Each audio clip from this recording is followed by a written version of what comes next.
what I meant, especially focus on the size.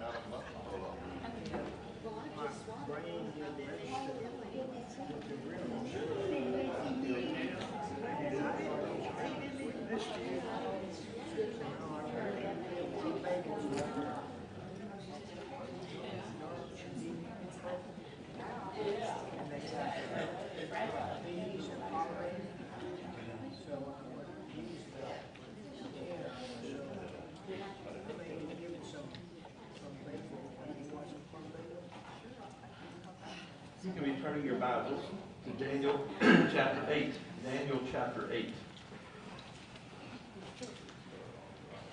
After a little bit of introduction, I want to pick that chapter up and talk about a second vision that Daniel saw as an old man late in his life. I want to give you a little timeline on the life and the visions or the prophecy of Daniel.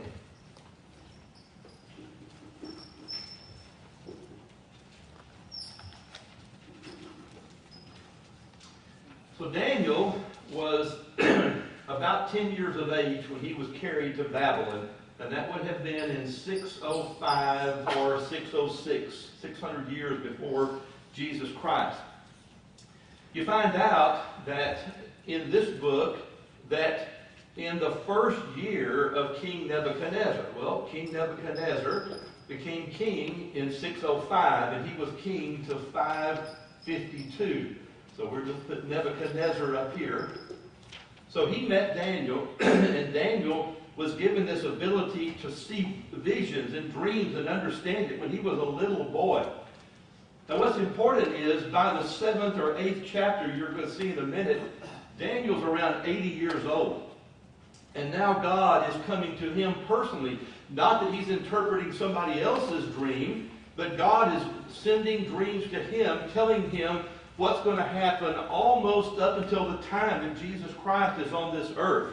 I'm going to talk about that in a moment. So we have another king that's not mentioned. He is the father of Belshazzar. His name was Nebuchadnezzar. But from 530, around, I think it's 552, let's just take that number, to 539, we have Belshazzar. So you have in chapter 5 the story of Belshazzar when he's having this great feast, and the hand comes out and begins writing on the wall. And that night Belshazzar dies. Now, in the 7th chapter, Belshazzar was actually king for 11 years. The first one that he sees actually happened right here. And that number was about 552 BC. The vision we see today was 3 years, or basically 2 years later, or 550. So I'm just telling you now, you can see at this point in time, Daniel is probably 65 to 70 years of age. By the end of the book, he will be a very old man. God allowed him to live a long time. He will live through all of Nebuchadnezzar's reign. He will live through all of Belshazzar's time of being a king. He will live through a good portion of Darius and several years of Cyrus, the king. Now I'll tell you this. Anybody know what year the people began coming back to build the temple? Coming back from here in Babylon and other places. Anybody know what year that was? 536. So you can see where we are. The temple was being built between 536 and 516. So all the people from Babylon and from Egypt and from Jerusalem and the ones that were still alive, all of them that wanted to came back, and the temple was built in this period of time right in here. What I'm going to tell you is today, look in the last verse of chapter 8. Look in the very last verse of chapter 8, because the vision that Daniel sees in our chapter today is a vision that did him in, that exhausted him and made him sick for many days. So we're going to see something today that actually is dealing with a period of time from after his death. So he would have seen, he would have been alive during the first portion of the building of the temple. Then he dies. There are things that happen around 350 BC, 175 to 165 BC that he wasn't waiting for. He was not expecting. God showed him things that were going to happen to the people of God several hundred years, 250 to 400 years after he died. And when he saw it, it made him sick. Now I'm going to tell you what's in the middle of this. This temple that gets built here is destroyed here. So what he saw was what led up to the destruction of the temple that hadn't even been built yet. So he's seeing the temple, and everybody's so excited, and they know that they're just a few years away from coming back and rebuilding the temple, and they're so excited about it. And we read that in the book of Zechariah and the book of Haggai about their thought process. But he's going to see the events that lead up to the destruction of the second temple. And when he saw it, it exhausted him. I was looking at several translations. My New American says he was exhausted.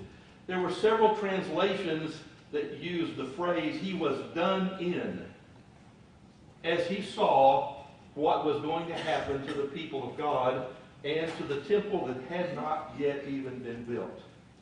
I want to pick that up in chapter 8 and verse 1. Earl, would you lead us in prayer, please? Father, now we're indeed thankful for this time that we have to assemble here as your servants, children, to study from your word, to hear your word proclaimed. And we ask thee to do with each and every one of us, the teachers, that they will remember what they prepared to teach, and for we as students to always be attentive to hearing your word proclaimed, that we might know the truth better, walk in faith, and be pleasing in your sight. Father, we're thankful for the many blessings that we have. We're thankful, Father, for your servants throughout the country that serve their faithfully, and for each and every congregation of your people that continues to use your word as our guide. Father, we're thankful for the righteousness of the Godhead. We're thankful, Father, that you were willing to send your only begotten Son into this world to live the perfect life that he lived, to set proper examples, and to, although he was persecuted and done so many wrongs, but was willing to go to the cross and allow himself to be sacrificed for sins of all that will believe on him as your Son, obey his teaching, and be ever mindful of the benefit that we receive from his love for the human group who he along with you created. We ask thee, Father, to continue to be with the church that meets here in his word. Help us every day, stronger in faith, more attentive to doing your will and not man. We know, Father, that we do sin from time to time and come short of the things that you expect of us. We ask thee as we only repent to look down upon us, forgive us of sins that may be against us at this time. Again, we ask thee to go with us through the further exercise of this service and the services that will be later on after the Bible classes.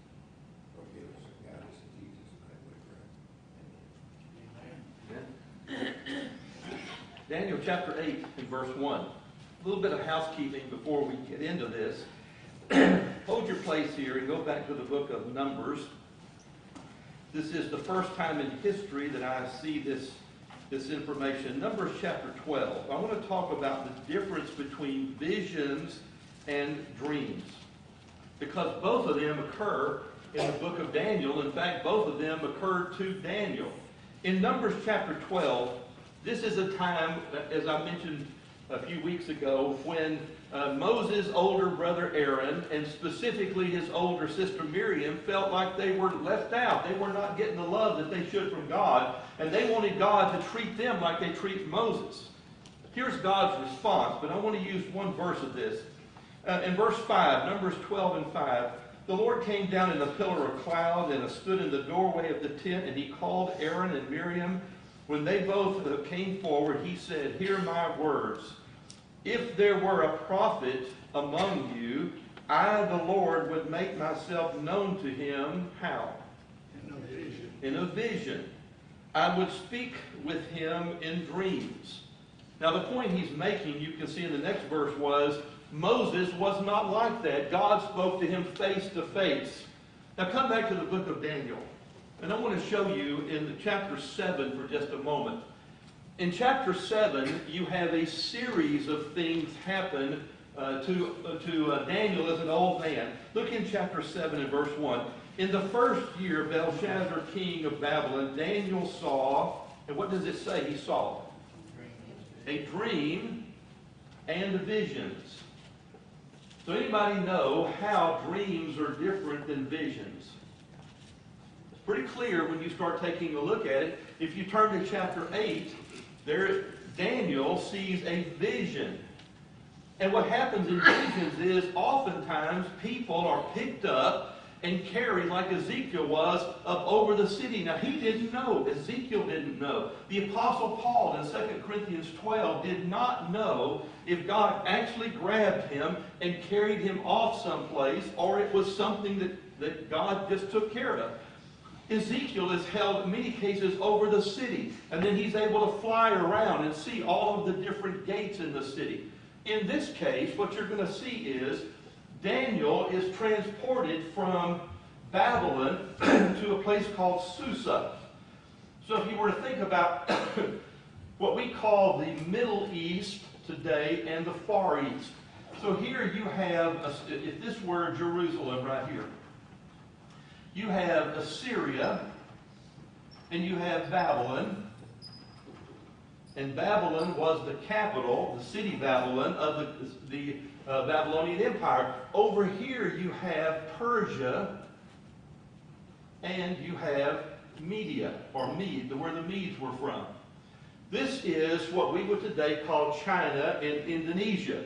Susa was a city that was several hundred miles from Babylon. So Daniel is picked up and he's carried, and all of a sudden he is in a city several hundred miles away that he's never been to, and he's standing here beside a big canal or a big river. Susa will be, in time, the capital of the Median-Persian Empire. If you were to turn to Nehemiah chapter 1 and verse 1, so Nehemiah was the cupbearer for a king named Artaxerxes. Artaxerxes. His father was named Xerxes, or Ahasuerus. And he married a woman in the book of Esther. So you can see in Nehemiah 1 and Esther 1 and 2, that's where they lived. But he's being carried to a place that will be the capital of the next world empire he's never seen before. He was a prisoner, basically, even though he lived in the palace. And so this vision transports him all the way from Babylon to Susa. That is the primary difference between a vision, and if maybe we'll study that in time, because God has the person physically involved in the vision. They're picked up and they're carrying things. The Apostle Paul, 2 Corinthians 12, said that he went up into the third heaven where God lived. He said he didn't know. He did not know if he had left his body or his body went there. He didn't know how God did it, but it was a vision. So back to chapter 8 and verse 1. In the third year of the reign of Belshazzar, the king, a vision appeared to me, Daniel, subsequent to the one that had appeared previously. In the chapter before, that's the first year of Belshazzar. I mentioned to you, Belshazzar's already dead. He's well dead before this time. But these actually are going back to something that Daniel was a part of 10 years before Belshazzar died. Verse 2, I looked into a vision, and it came while I was looking that I was in the citadel of Susa, which is a province of Elam. And I looked in the vision, and I myself was beside the canal, or this is a river in Susa. Then I lifted my gaze and looked, and behold, a ram which had 2 horns was standing in front of the canal. Now the 2 horns were long, but one was longer than the other, and the longer was coming up last.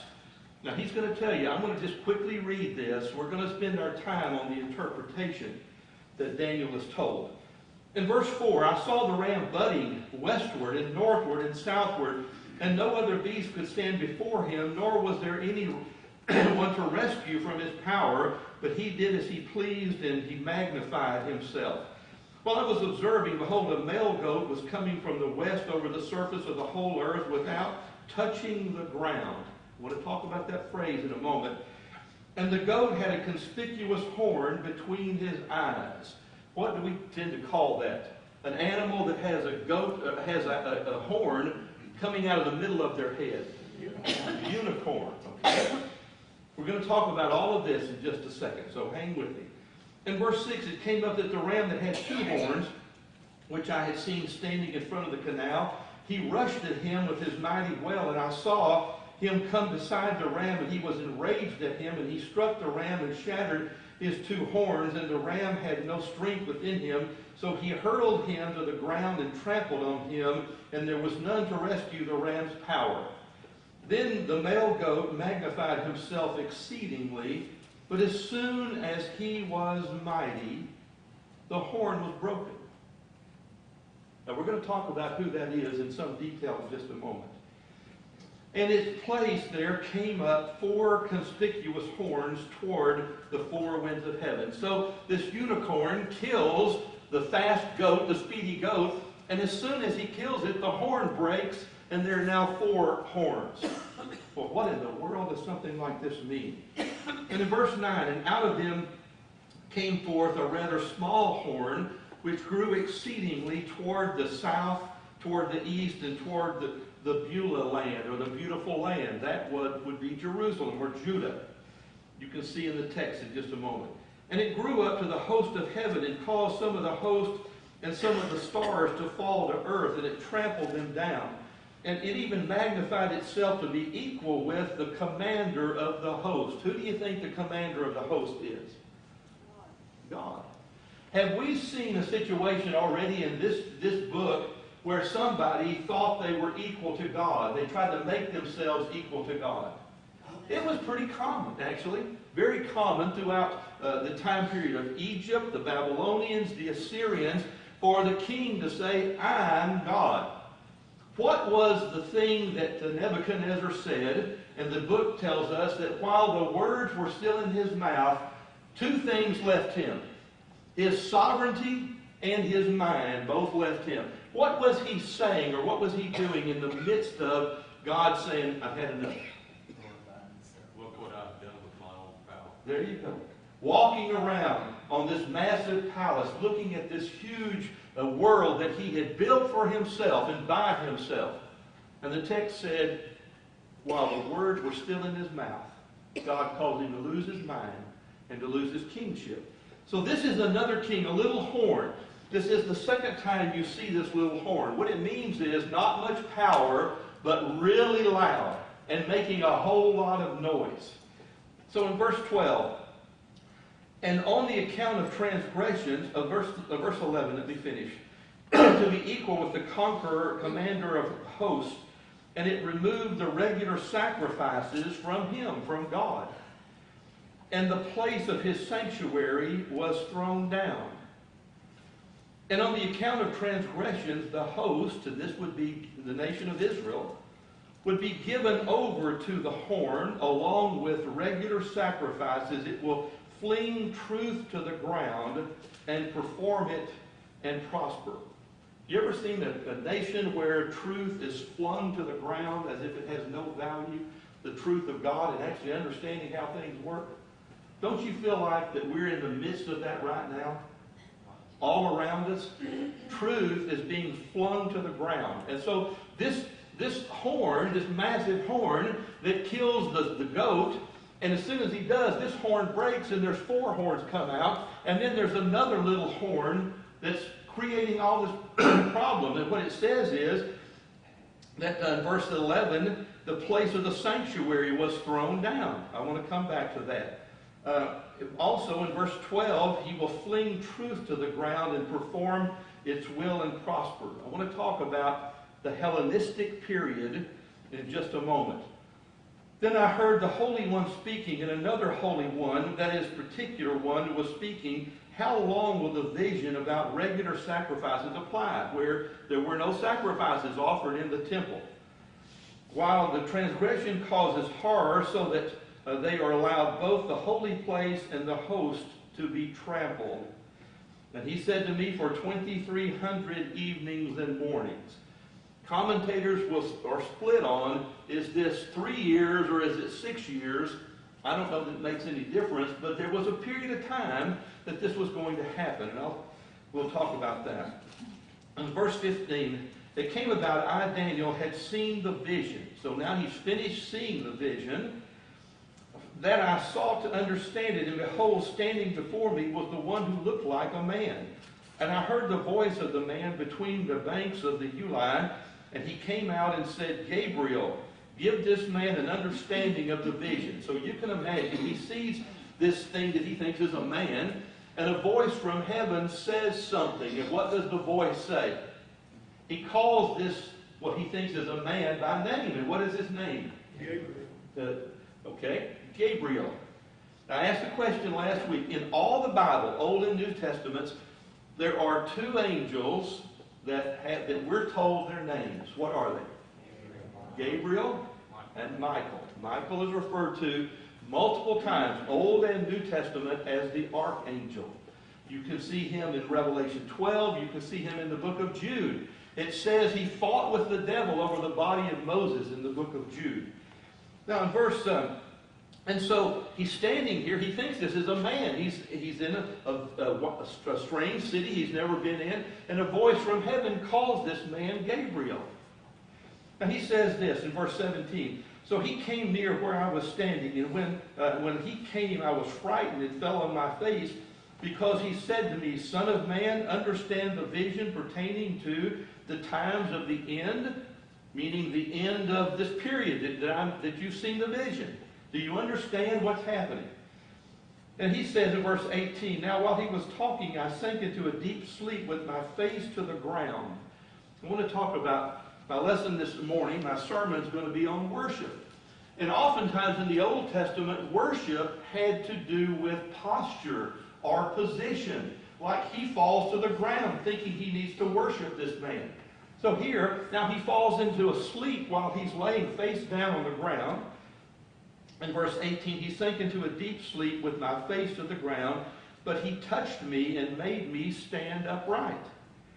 And he said to me, Behold, I'm going to let you know what will occur at the final period of indignation, for it pertains to the appointed time of the end. Now what we're talking about is the vision that he saw. I'm going to fill you in from what's going to happen. You're going to be dead and gone, but I'm going to show you so you can tell the people what's happening until the end of what you see. And let me just say, this isn't all of this. Chapter 10 is going to deal with the third empire, Greece. Chapter 11 is going to deal with it. He's just introducing it right here. But look at this for a moment now in verse 20. The ram that you saw with the 2 horns represents what? Media inversion. So we don't need to guess. The beautiful thing about visions are we're told what they mean. So here's 2 horns, and one of them was a little bit bigger and more powerful than the other. That will be Cyrus. There's a period of time that Darius is king over a portion of the empire. They become buddies, and they work a deal out, and Cyrus is basically the king of the world. That's the greater horn. Now take a look at In verse 20, the ram, the two horns, represents the kings of Media and Persia, and the shaggy goat, or the, I wrote this down, the mighty ram, some translation says, represents the kingdom of what? Greece. And it says, the large horn that is between his eyes is what? The first king of Greece. Anybody know who the first king of Greece was? That would be Alexander, known as Alexander the Great. Okay? So, I want you to think about this image.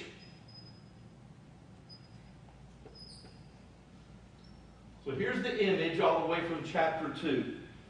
Who was told, you are the head of gold? Nebuchadnezzar. And he says, you're going to lose your kingship, and it's going to be given to a second kingship, a divided kingdom that's inferior to you, but they're still going to take over. And that was the Medes. So Darius was the first king, but Cyrus will be the king of the world, and it will be his ancestors that are the kings after that. The third kingdom, which we're now talking about, is Greece. I can spell Greece. The first king of Greece was a young man that his father died and he became king when he was 30 years old. He never actually was a king. He was a warrior. He was a brilliant commander, and I have a number of people that are friends of mine who went to West Point, and they said when they were going to school 20 to 40 years ago, they were still studying Alexander the Great. This man conquered the entire world. The entire world. We're talking about from Africa all the way, the entire world, and he did it in between 10 and 11 years. So he's now 31 years old, and what happens to him? He dies. He dies. He has some sort of mental illness, and he dies. And he is replaced by 4 kings. So the world empire, the real world empire, is now split amongst 4 different nations. That's the 4 that you're seeing right here. So what you're seeing is Daniel lived through all of Nebuchadnezzar and all of Belshazzar. He physically lived through a good portion of this, and now he is being shown this. And the Greeks will basically be in charge until they're taken over by the Romans around 60 BC.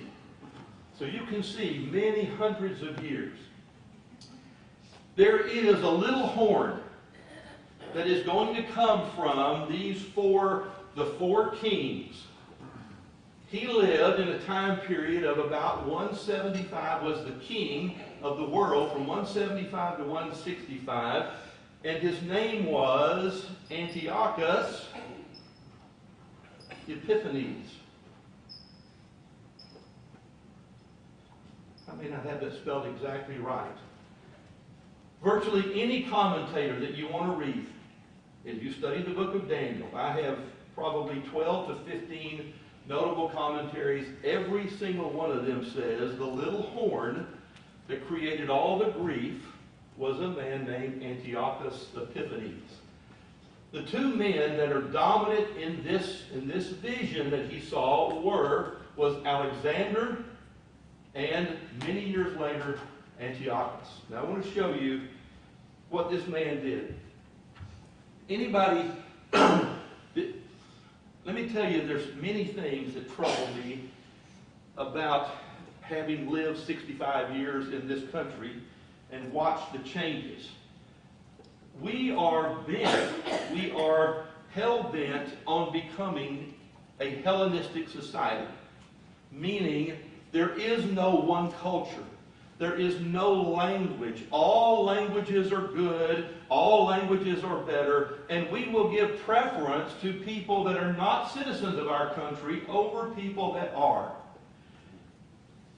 Somebody if you've done a little thinking about this and work, why do you think in the book of Daniel, chapter 1, they bring over these beautiful young people, the most beautiful, the most educated, the most powerful young people from all over the world, but specifically, from this story's perspective, from Jerusalem.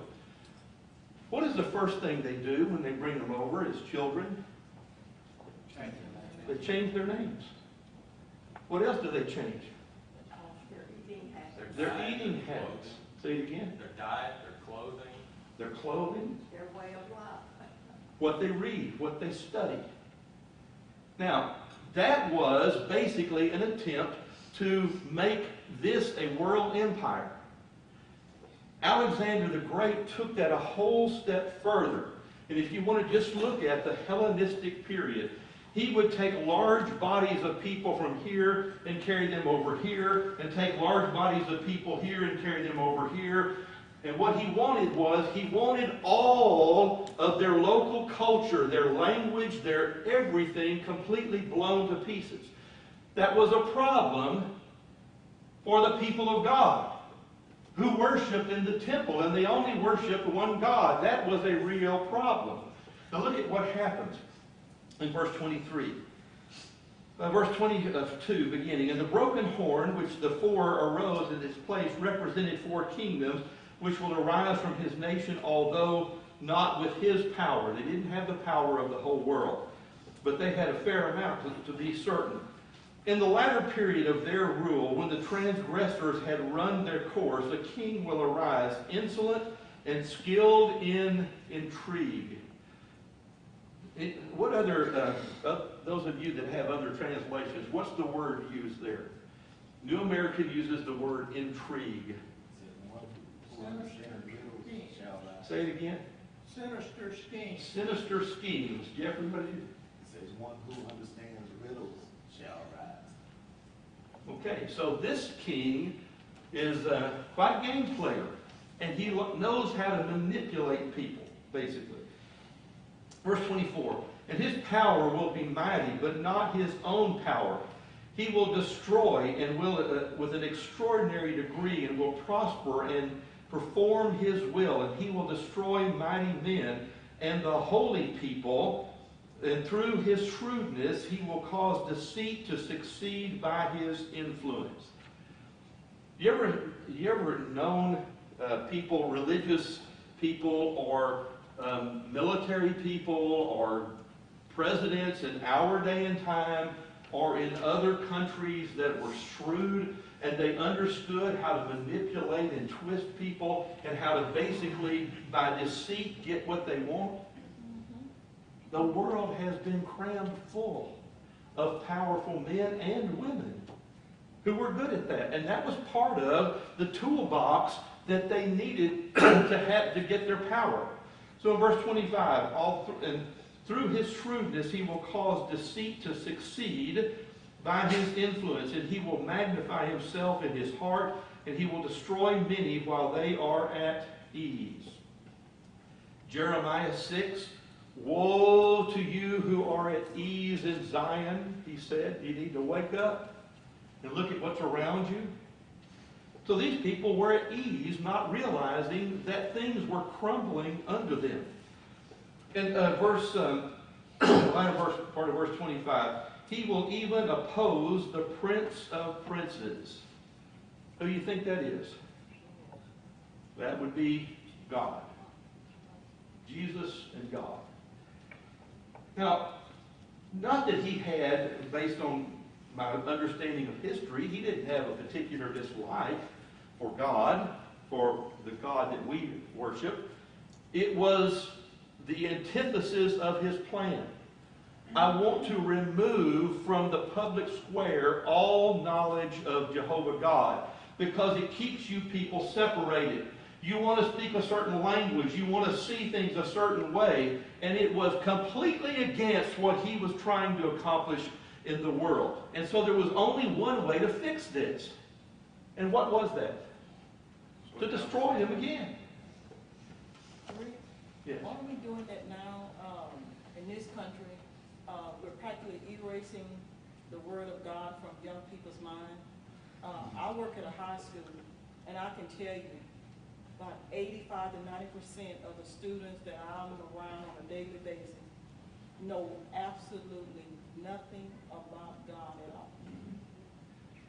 I mean, they don't know who Moses, Abraham, they know nothing. About 85 to 95% of them don't even go to church. They have no affiliation. So we're doing a really good job in erasing at a very, very young age God from our children's and grandchildren's minds. From our public square, from our knowledge, from our culture. Now, those of you who are not at ease, but you're actually watching this, how's that working so far?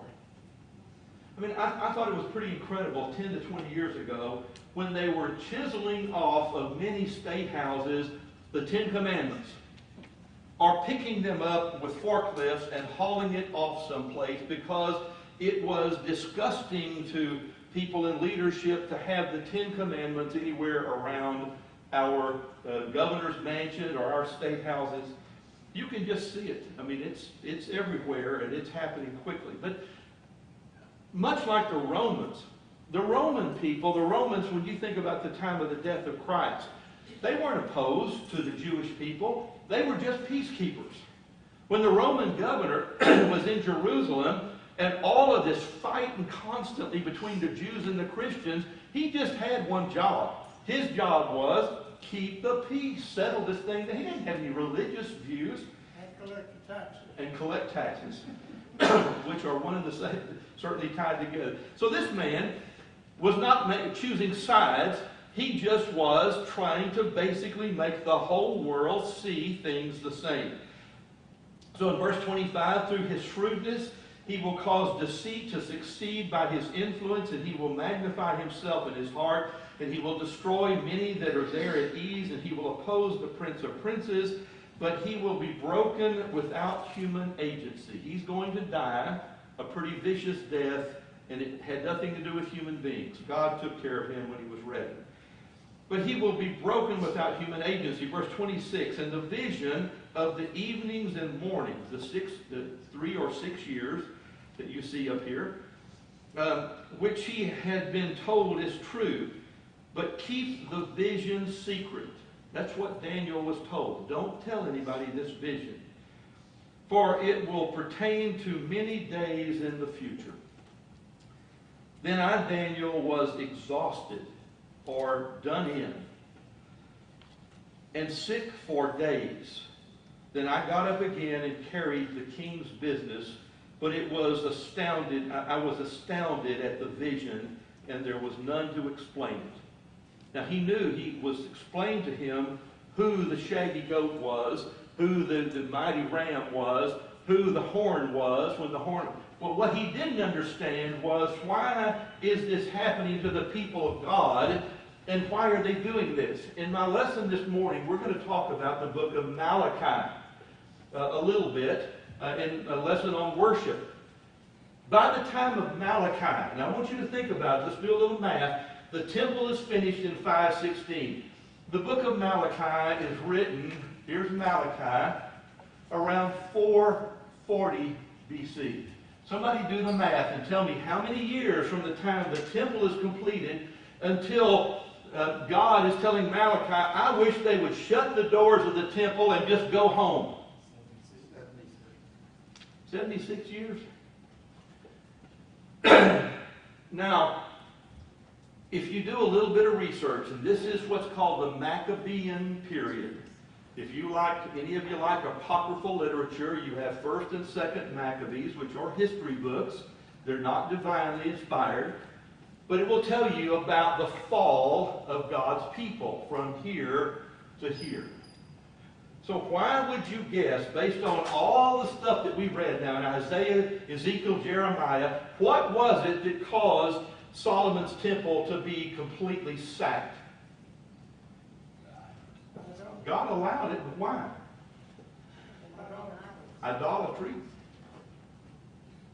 What I'm going to tell you is, it's a little different. But God became so disgusted, and I'm going to just save this to a little bit of my lesson today. You can read Malachi chapter 2. Malachi chapter 2 talks about rampant divorce. Chapter 1 and 3 deals with them being weary. Why do we have to give money to God? Why do we have to give our best? It's so tiresome for us. So I would tell you, this man, Antiochus Epiphanes, who destroyed the second temple, the one that hadn't even been built yet. So Daniel is saying, I don't get it. I understand who the two goats are. I understand the world empires. I've been seeing this since I was a little boy. He was probably 10 or 12 when he first saw this vision. He knows all about that. He doesn't understand why the people of God turned away from God so fast and why it happened again. And God is telling him this before the second temple is even built. Any comment? Yes, sir. This is some of the things that Jesus was talking about when he said, you've been told. Absolutely. You have been told, displace God to work it. It's you can understand why Daniel was just sick when he says, my goodness, we haven't even got the temple built yet. And you're already showing me a vision of it being destroyed and why. We're not through with this. We will be finishing looking at chapter 10. I think this coming Wednesday is the 1st. Is that right? Okay. So Lord willing, next Sunday morning, Daniel chapter 9. We've got a lot more to talk about the Grecian and the Medo-Persian empires.